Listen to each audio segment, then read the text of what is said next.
উনি সকালবেলা উঠে আল্লাহর নাম নিয়েই চাঁদাবাজি শুরু করে, অস্ত্র তাক করে গুলি করতে যাইতে যাইতে কমিশনার হয়েছে। এই ঢাকা 8-এ একজন ব্যক্তি রয়েছেন যিনি হলেন পাবলো এসকোবার।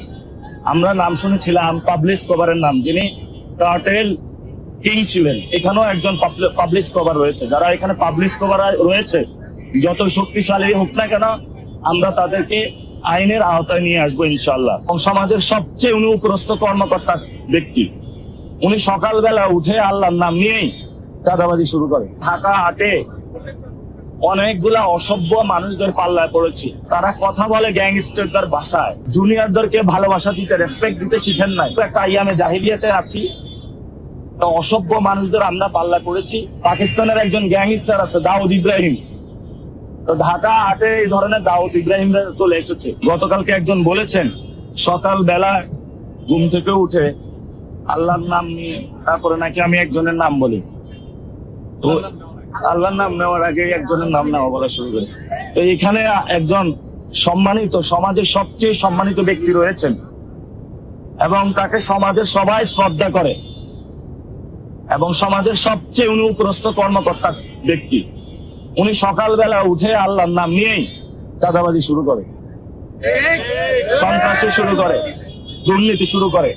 তো যারা সকালবেলা উঠেই নামাজ পড়েই চাঁদাবাজি শুরু করে এবং রাত পর্যন্ত তাদের চাঁদাবাজি কর্মকাণ্ড চলে, আমরা দোকানদার ভাইদের উদ্দেশ্যে বলবো, সকালবেলা উঠেই আপনারা কমিটি গঠন করবেন।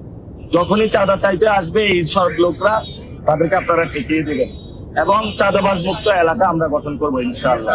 আমরা একটা ঢাকা 8-এ অনেকগুলা অসভ্য মানুষদের পাল্লায় পড়েছি, যাদের সভ্যতা বলতে কিছু নাই। তারা কথা বলে গ্যাংস্টারদের ভাষায়, তারা কথা বলে আইয়ামে জাহিলিয়াতে মানুষ যেভাবে হলো কর্মকাণ্ড চালিয়েছে সেইভাবে। এখন তো যুগ পরিবর্তন হয়েছে, সেই কত হিজরি ছিল, রাসূল পরিবর্তন করে দিয়েছিল সবকিছু। আমাদের মনে হচ্ছে কিছু আইয়ামে জাহিলিয়াতের লোকদের সাথে আইসা আমরা পড়েছি। আমরা আইয়ামে জাহিলিয়াত থেকে ঢাকা 8-কে ইনশাআল্লাহ মুক্ত করব। যারা এইসব অসভ্য আচরণ করছেন, বেয়াদবি করছেন মানুষের সাথে, জুনিয়রদেরকে ভালোবাসা দিতে, রেসপেক্ট দিতে শিখেন নাই, আমরা তাদেরকে বলবো নিজের ঘরে বাচ্চা ছেলে রয়েছে, তাকে তো সম্মান দেন, ভালোবাসা দেন।